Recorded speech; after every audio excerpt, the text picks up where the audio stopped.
महिला आणि पुरुष यांनी स्टेजवर यायचं.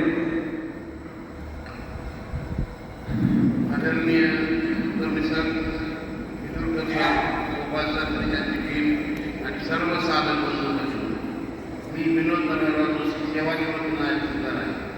मला 1975 हृदयात रक्तपातळीची गोळी 2012 पासून चालू.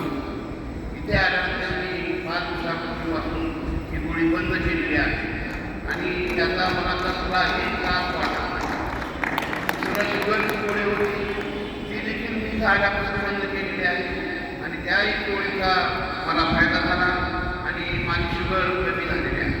मी स्वतः या शिबिरात त्यामुळे जोडला गेलो हे मी माझं भाग्य समजतो. आपण सर्वांनी याचा लाभ घेतला आहेच, यापुढे घेत राहू. मी देखील यापुढे सर्व कार्यक्रम घेतो. माझं कुटुंबीय त्यामध्ये